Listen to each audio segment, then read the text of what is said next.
Welcome to Heal Talk Tuesdays. This is Liza. It's so good to be here with you, isn't it? Today is International Women's Day, and this is absolutely great. Here in California, the sun is shining, the birds are singing, and everything is happening. I am Liza, your host, and today I have none other than my dearest friend and colleague and everything, Chris Gota, as my co-host. Hi, Chris. Hi, Lisa. Hi, everyone. Happy International Women's Day on this beautiful day in California. Exactly. Are you in your beautiful backyard, Chris? I am in my side yard. So, yes, it's the yard. there's dogs barking and children screaming and playing. So that's what you'll hear occasionally, but it's okay. It's a lovely part of life. Beautiful. And how apropos you are dressed in purple. And I don't have anything purple except my beautiful sign that is all in purple. Yes. Symbol of justice and equality, the color of justice and equality for International Women's Day. Exactly. As we blossom to who we are. So let's talk about what is International Women's Day, where this came about, and let's talk about our external forces and our internal strengths. Go ahead, take over. Take over, geez. That's a sure piece of empowerment right there. But that's really what International Women's Day is about. It's about empowerment of women. And I guess the word empower means to be given the power and authority to do something, anything. And for a long time, women were not given the power or authority to do many things that we are capable of doing and capable of accomplishing. So International Women's Day is in recognition of all of the strides that women have made throughout the different countries and throughout history, breaking through those biases and obstacles, and continuing the fight for equality and justice throughout the world, places where it still exists. So that's it's an honor first of all to be a woman, and to be, and I also have to acknowledge how lucky we are that you and I, Lisa, live in a country where justice and equality is the priority really in people's lives, and the fight for it is supported very strongly in this country by other women and men, of course. So yeah. Exactly. And thank you for that introduction. You know, what transpired as in America, they did not celebrate this day. It is such a global thing. I know in European countries, they have been celebrating International Women's Day. As an Armenian,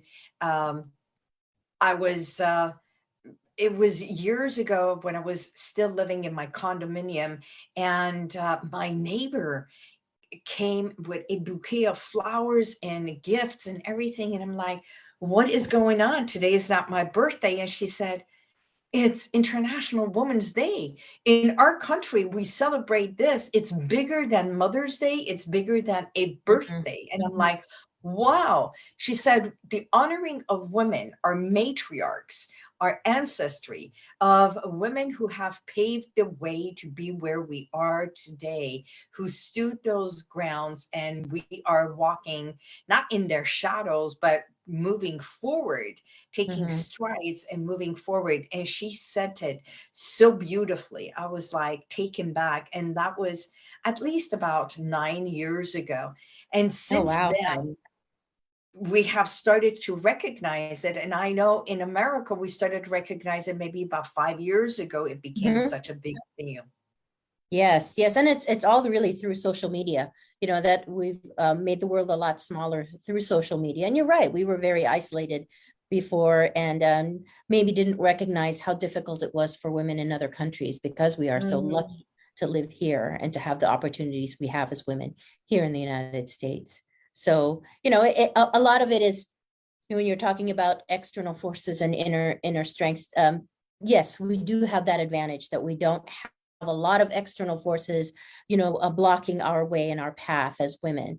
And interestingly enough, I'm finding that as we go through, especially coming out of the pandemic, right, we are seeing a lot of more called for inner strength as women, especially, gosh, just the other day, someone on Facebook posted, one of my good friends posted how she feels guilty about self-care, right? And Liza, you and I know, we've talked about it before, why do I feel, I'm one of those people, I feel guilty about self-care. I feel like it's indulgent. And, I can see myself, sometimes I tip towards more self-indulgence. But then again, it's also that, I guess, something that we've inherited as women, not just in this country, but throughout history, that somehow it's really more about our job being taking care of everybody else and forgetting to take care of ourselves, right? So, and being kind to ourselves, which is a lesson that I have to learn. Even though I live in a country where I am very, I have justice and equality. I have a lot of support. I have a tremendous amount of support and encouragement. But, those are the challenges that even women like us face in this country. So true. And yet, even this country was not as forefront that we are right now, because I remember years ago that even women did not have the right. So that equality has evolved throughout the years. But when we talk about strength and outside forces, women are in the combats. Women are in the front lines. Women are fighting a war. Even today, during war, women are there not only as nurses and caretakers, but they are in the front lines and part of the army, part of the forces, fighting for their country, for their right, for their people, for their community. So when we think about a woman as a nurturer, the hub that we are as a nurturer and caretaker, at the same time, we have so much strength. So where does that strength, what do you believe our strength comes from? Is it nurtured? Is it taught? Let's have a talk about that. Oh, wow. Sure. Yeah, I would say, a lot of it is taught. And, and living in the modern age as a woman, our educators, when it comes to women, come from many different places, not just our nuclear family and our extended family, but from the media as well. So I would say for me, especially, a huge portion of that education and teaching that I got on where a woman can go, where a woman should be, all of those things. A lot of it came from my mom and, the community that we were in, which was, not necessarily a, female oriented or a women support, a very supportive place for women, not necessarily. So we kind of had to fight for it. I saw my mom fight for a lot of things that she could, position in companies and in community organizations that were normally relegated to men that were, of her same intelligence and so forth. But, women weren't expected to speak out, for instance, so, and then of course, all of the classical things that we learned from media and books. I'm a huge Jane Austen fan. And anyone who's read Jane Austen, it's comical. Her writing is comical because how funny it is that women at one point in history couldn't earn money. We couldn't inherit money. We couldn't make money. So it was just an interesting, and to her it was funny. And she kind of called out all of these injustices in a funny way through her books. But we find ourselves kind of still working through a lot of those biases. And this year, right, 2022 is all about breaking the bias. So, yes, I think it continues, teaching ourselves and our children, our sons, as well as our daughters, that we can break the bias in all sorts of different ways, on the big stage when we're speaking out against injustice, as well as, breaking the bias at home, Exactly. And that's actually this is a great segue to reminding everyone that's what 3E, the event that I put together, Empowering Women, is all about that, evoking what was, embracing what is, so we can evolve to the things that we want. And when you mentioned Jane Austen, right there, I was thinking about Jane Fonda. Well, she's another Jane that's very big in international women's justice and equality. So yeah. Exactly. Exactly. Not only justice and equality, about strength, about stamina, standing up. I mean, coming from everywhere that she was and fighting for the justice, and yet being this uh, beautiful, you know, teaching us exercise, teaching us how to care for our body, how to care for ourselves, and how to be a woman, embody the essence of a womanhood, and yet speak up, stand up, show up for who you are. Absolutely. And I don't know if you've read any of her stuff lately. I don't know if she has an actual book out or if it was just excerpts that I read in different blogs, but the essence of woman is also her ability to change. And Jane Fonda definitely embodies that, because she went from a very, strict kind of, planned out motherhood with her children. And then when she became a grandmother, she kind of said, all that goes out the window, and it's just all about unconditional love. And Yes. and so I respect that she's able to stand up for her beliefs and promote them and support other women, but at the same time be humble enough to know that things can change, her ideas can change, and she still support women who have different views on different things. So well put. Yes. Change, animals, they cannot change. They cannot change. They cannot choose what to do. I mean, they are such creatures of habit.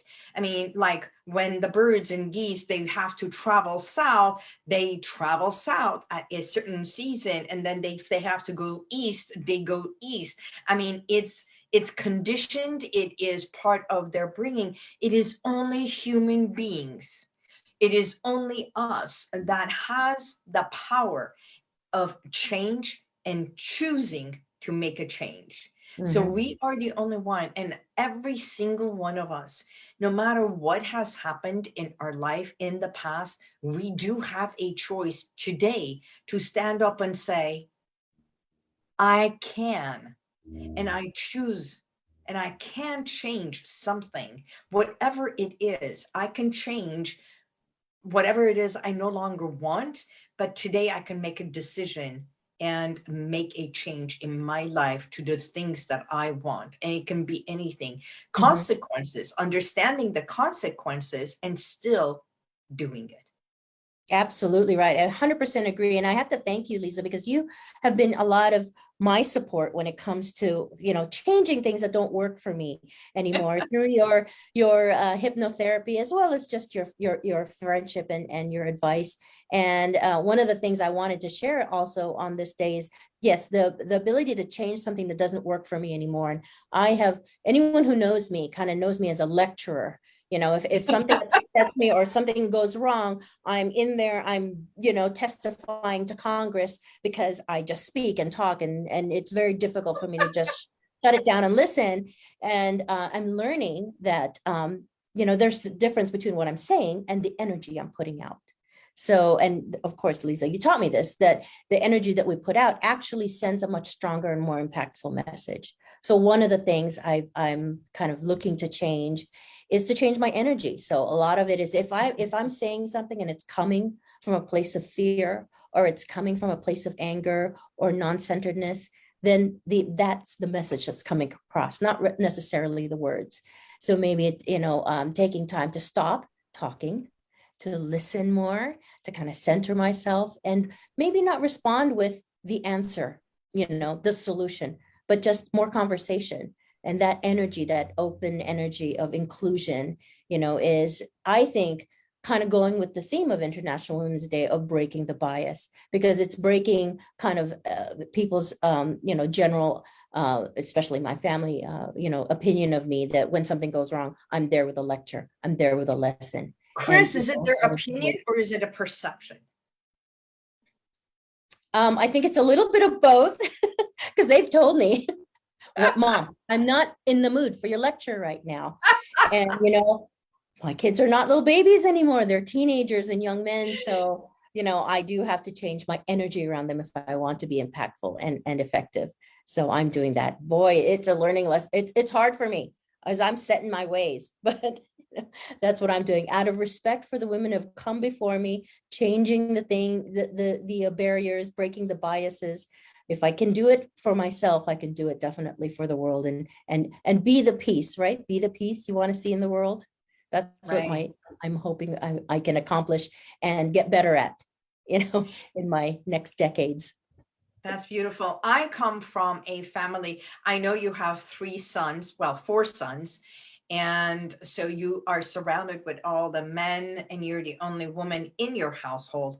And I come from a household of matriarchs, which my grandmother, coming from the Armenian genocide and everything. And I want to say this in Armenian: Shnabur Elni International Women's Day, Ganain's Order, Yev Iskapes Shnaburum Emzer Amenin. So I just said it in Armenian. I'm learning how to do things and also speak my language, speaking 3 languages coming from Iran. I also speak Farsi. So, it's being a part of all this, embracing all parts of us. My matriarch, which was my grandmother, and then my mom, who was the caregiver, and sometimes even realizing, not everything is perfect. Even as women, we do butt heads, and this climax between mother and daughter and everything. And so, how is it living in a household with all men, or me being in a household that women were such strong characters? Wow, that's a great question. Very interesting, because I did grow up my family of origin were all women. My father was the only man. So it was a lot of female energy, which was, could have been quite chaotic at times. But interestingly enough, as growing up in those 2 different dynamics, I could actually see how you could take love and approval and weaponize it. That becomes a negative. And so one of the things I'm hoping to evolve out of, or hopefully I have already, to the benefit of my children, is to not take my love and appreciation of my children and weaponize it the way my mother did, with us sisters growing up. And of course, those are all things those were their maladaptations and trauma responses she had from her upbringing. So of course, I see that perspective. Now my mother's no longer with us, so I have that perspective, and I've definitely put that in kind of in the spectrum, or the lineage of love, of motherhood and love, that that where it belongs. Because there was that, but then there was also fierce love, from my mother that I learned from her, so that I hope to pass on. So that's a very interesting question. So yes, I can take the position of being kind of this, force in the family, since I am the only female, but at the same time, I can also take on more of, being like going with the flow of the river, so that when people step in, they don't get swept off their feet, more carried rather than, than pushed. So that's kind of the energy I want to bring, into this new family, my new nuclear family, where I am, the only female. So I may be outnumbered, but I can still carry the balance. I guess that's how I want to put it. Right. So we talked about the external forces, and when we are talking about the internal strengths, I believe the internal strength is for us to stand up for who we are, not necessarily what our titles are, what we possess, where we live, the things we have, but who we are. Because I learned long time ago that a lot of people look at our titles, the way we are dressed. Of course, these are all attributes of how we show up in life, but it's not who we are. And there are those who are constantly afraid to see the best of themselves. And they haven't blossomed yet. So that strength within is like, I don't know if I am good enough.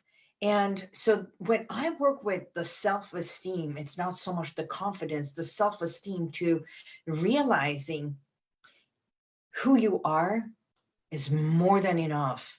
And if you could only see yourself in the mirror and say yes to you, to all of you, every essence of you, not only your body, your strengths, your mind, your heart, and everything, and peel away the titles, the labels that have been placed upon you, or you have taken on or shouldered upon, and realize that you truly do matter. Because our existence, we don't sometimes realize, and it's not spoken, but when we are missing, it's very much present. Yes, that's right. It's noticeable, the space that you leave. And I think that's a great message, especially for young women and young women that are listening to this, that it's true that sometimes the things that we see about ourselves can be painful. But literally, here I am in the 5th decade of my life, and I can tell you with absolute certainty that nothing is forever. So if you are not feeling completely satisfied with your hair or your weight or all of that can change, does change. Even if you're totally like, I'm perfect today, you won't be perfect tomorrow. 2 days later, there'll be something going on. So things do change, but really it's about owning and recognizing yourself, and really acknowledging that the space you take up in this world matters. It's significant. It puts a dent in the spirit of everything around you and the people around you, and you have a place in history, in this epic history of the world. And it's important. Amen. Love yourself, because it's really the mark that you leave in this world. So young girls out there, hang in there. Yeah, it's not going to be perfect every day, but you'll look back on your life one of these days and say, wow, I did all that. Because you really can. You can do lots of different things. It doesn't have to be always, you're not always going to be someone's daughter. You're not always going to be someone's girlfriend. You will be all those things and so much more. Exactly. I remember when I was growing up as a teenager, I used to struggle with so much, feeling alone, feeling lonely, and yet I was surrounded with family. So there is so much that internal things, we feel hopeless at times. We feel as if nothing really matters. I am not seen. I am not heard. And I want you, if you are listening, realize that I want you to listen to your heart, to your gut, and first and foremost, believe. Start one step at a time, small little steps. Nothing in life happens with this big steps that we take, achieving the goals, the big dreams. And there are those who can, and there are those who take small little steps, and that is okay, because each and every step is carving those little things that, you know what, even the diamond came from rocks. And until the time it has not been polished, it has not been carved, and has not been in the hands of the jeweler to see the worth, the beauty, the essence of that diamond, that is who you are. So you do matter. Absolutely. So I know it is time. It is coming to the end of our Heal Talk Tuesdays. I want to first and foremost say to all the women who are listening, to all the women energetically, that we are like butterflies sending this prayer, this gift, this butterflies of blossoming for who you are, no matter if you are in the trenches or you are in that beautiful castle. No matter where you are, if you are in pain or you're having the joy of your life, remembering who you are and saying thank you to your body that houses you, shields you, protects you, to this beautiful sound mind of yours that it's truly can dream and be critical at the same time, and your loving heart that sometimes can be very strong, but it will always blossom when you look within yourself. So, Chris, I want to say thank you for your friendship, being my colleague, and being my co-host at all times. And I truly value you. And with that, let's take 1 minute to talk about the 3E event that we're going to be putting together end of September. And you have attended the 3E event. How do we bring this beautiful essence of energy, collaborativeness, honoring, and gifting one another? Yes, I have. I've attended many of your 3E events, and I spoke at one of them. And it is an amazing event where women get together and we share each other's pains and joys and triumphs and challenges.